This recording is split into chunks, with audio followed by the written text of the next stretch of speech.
chat out of this. First of all, thank you all for being here. It's amazing on a Saturday night of the Memorial Day weekend that we were able to get such a star turnout, and thank you all for coming. I had a chance to say hello to many of you during the reception, but some of you I haven't, and I do want to say hello and acknowledge with gratitude your presence here this evening. My colleagues and I literally arrived this afternoon, and our first stop was the September 11 Memorial. It was obviously a very moving moment for us, but it was also meant to send a very strong message that we are here in a city which is bearing still the scars of that savage terrorist attack, in the wake of yet another terrorist attack in our own country.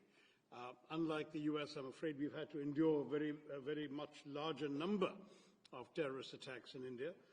But we came both as a reminder that this is a shared problem, but also out of a spirit of solidarity with the victims, who included Indians, as Indra was reminding me, someone, a young Indian working in her own company, was one of the victims of 9/11. Indians, Americans, and very many other nationalities who were affected. It's a global problem, it's a scourge, and we must all fight it unitedly. So that was a very important message to convey, and my colleagues and I did that by going to the memorial and leaving roses on some of the names around the memorial pool. And having done that, we are now proceeding, as has been mentioned already, to 4 other countries before returning to the US, not to New York, but to Washington, D.C., on the 3rd of June, when Congress will come back from its recess as well. So our idea is very much to speak to a cross-section of public and political opinion in each of the countries we're going to about recent events which obviously trouble a number of people around the world and which now have subsided. There is a reasonable amount of calm that's reigning on the border between India and Pakistan today, but the fundamental underlying problem remains, and it's important that we try and enlarge your understanding of our thinking and our concerns about what's going on. So it's for us an opportunity. We will be in every country meeting members of the executive, meeting members of the legislature, meeting think tankers and influential foreign policy experts, and at the same time interacting with the media and public opinion in every one of these places. We're on our way to Guyana tonight, where Independence Day celebrations are about to take place, and we'll be seeing the President and the Foreign Minister and members of Parliament there, and we carry on similar programs in these other countries.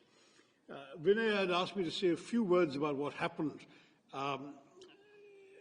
By way of context, I mean, I think you're all aware that India has tried to be focused on a very different narrative from some of our neighbors. Our focus for some years now has been on being the world's fastest growing free market democracy, attempting to focus on the development of our economy, our high emphasis on technology and technological growth, and pulling large numbers of people from below the poverty line, not just into the 21st century, but into the world and the opportunities that the 21st century offers. And perhaps in that process we had allowed ourselves in some ways to be complacent. Complacent may be too unkind a word, but we had not perhaps braced ourselves sufficiently for the malign influences in our neighborhood that did not want that story, that narrative to be told in an uninterrupted manner. We had been seeing in Jammu and Kashmir, which, as you know, has for the long time been coveted by our neighbors on the other side, Pakistan. We had been seeing not just peace, but increasing prosperity. In fact, Vinay gave me this wonderful nugget that the number of tourists in Kashmir last year was double the number of tourists in Aspen, Colorado last year. So that was the kind of of not just normalcy, but growth, prosperity that the people of Kashmir were enjoying as Indians and foreigners were flocking to Kashmir for tourism. So some people decided that they would want, first of all, to attack that process of normalization.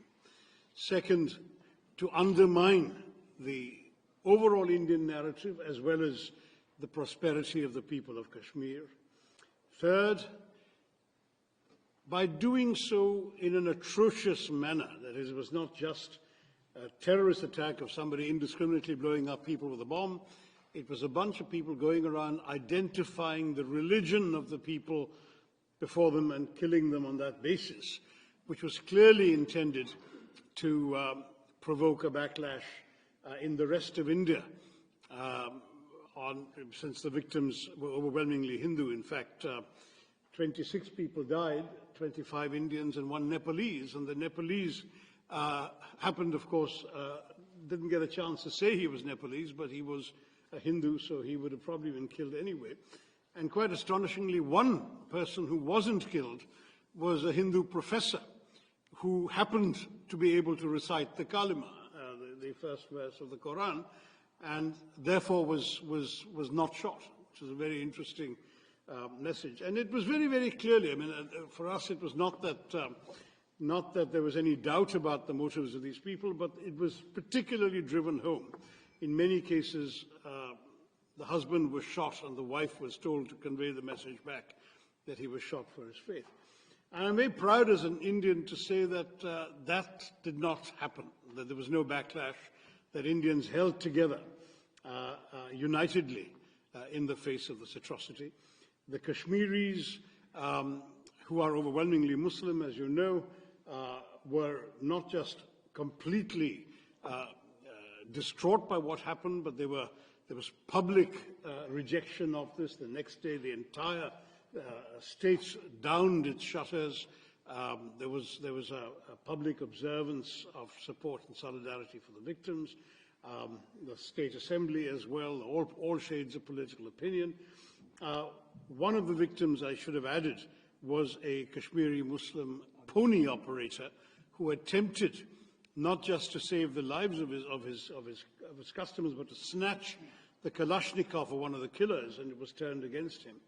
But others, I mean, I had a victim from my state of Kerala, who was a 61-year-old man who was walking in the meadow with his youngish daughter and her twin sons, aged 6, when they shot him.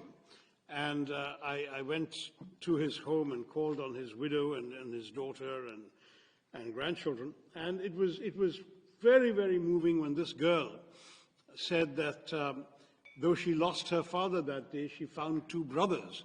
And the 2 brothers were 2 Kashmiri Muslim men who took her to safety, protected her sons, and eventually then accompanied her to the mortuary to identify her father's body and bring it back. So I give these examples just to say there was an extraordinary amount of togetherness cutting across religious and other divides that people had tried to provoke.